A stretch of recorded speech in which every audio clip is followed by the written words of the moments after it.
Asteroids या क्षुद्र ग्रहों की बात होती है तो जहन में दो ही बातें आती हैं, या तो कोई साइंस फिक्शन फिल्म जिसमें दुनिया खतरे में होती है, या फिर कोई अचानक आई खबर कि एक विशाल एस्ट्रॉयड पृथ्वी की ओर बढ़ रहा है।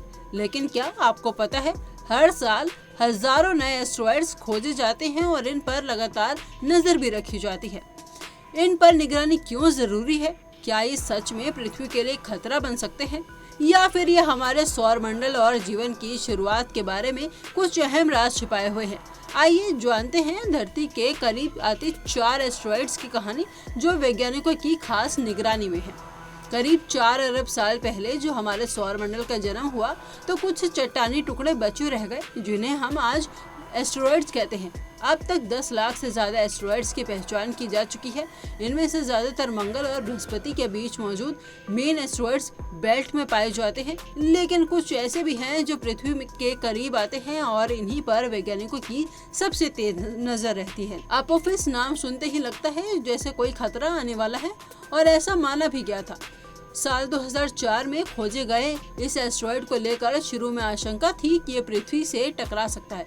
हालांकि बाद में नासा ने स्पष्ट किया कि अगले 100 साल तक कोई खतरा नहीं है, लेकिन 13 अप्रैल 2029 को ये एस्ट्रॉयड पृथ्वी के बेहद पास से गुजरेगा, करीब 32,000 किलोमीटर की दूरी से, जो जियोस्टेशनरी सैटेलाइट्स जितनी दूरी है। इसका आकार लगभग 340 मीटर यानी 3 फुटबॉल मैदान जितना। वैज्ञानिकों का मानना है कि इतने पास से गुजरते समय ये पृथ्वी की गुरुत्वाकर्षण शक्ति के प्रभाव में आ सकता है और इससे उसके आकार या कक्षा में बदलाव संभव है। इस एस्ट्रॉयड की खोज 2024 में हुई थी और आकार है लगभग 53 से 67 मीटर यानी 15 मंजिला इमारत जितना।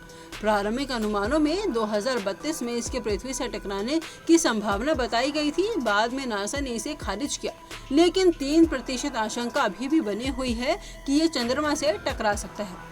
हालांकि वैज्ञानिक मानते हैं कि अगर ऐसा हुआ भी तो इससे चंद्रमा की कक्षा पर कोई असर नहीं होगा, लेकिन हाँ, इसकी दिशा, रफ्तार और प्रभाव पर लगातार निगरानी जारी है।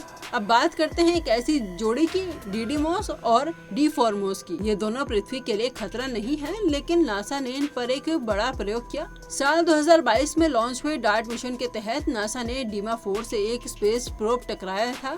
उद्देश्य था ये देखना कि क्या किसी एस्ट्रॉयड की कक्षा को बदला जा सकता है, और जवाब था हाँ।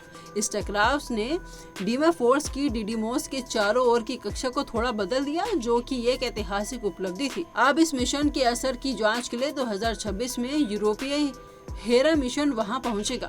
अब मिलते हैं एक रहस्यमय एस्ट्रॉयड से साइक। ये मंगल और बृहस्पति के बीच मौजूद एक धात्विक एस्ट्रॉयड है जिसकी खोज 1852 में हुई थी। विशेषज्ञ मानते हैं कि साइक में वो तत्व हैं जो शायद किसी प्राचीन ग्रह के कोर से बचे हुए हैं। 2023 में नासा ने एक खास मिशन शुरू किया ताकि इसका अध्ययन किया जा सके। इससे हमें ये समझने में मदद मिल सकती है कि पृथ्वी जैसे ग्रहों का कोर कैसे बनता है। सिर्फ नासा ही नहीं, दुनिया भर की वैधशालाएं इस समय हजारों एस्ट्रॉयड्स की निगरानी कर रही हैं। वेरा रूबिन वैधशाला ने हाल ही में 10 घंटे में ही 2000 से अधिक नए एस्ट्रॉयड्स का पता लगाया और उम्मीद है कि आने वाले वर्षों में लाखों और एस्ट्रॉयड्स की खोज होगी। हर खोज के साथ सौर मंडल, जीवन और सुरक्षा के बारे में नई जानकारी जुड़ती जाएंगी। तो अगली बार जब कोई एस्ट्रॉयड की खबर आए तो सिर्फ डरिए मत, ये सोचिए कि ये पथरीले पिंड हमारे अतीत और भविष्य दोनों के रहस्य छुपाए हुए हैं। ये हमारी संरक्षा की चुनौती भी है और जीवन के सूत्र भी, और शायद इनका अध्ययन ही हमें आगे की दिन अंतरिक्ष में जीवन की खोज तक ले जाए।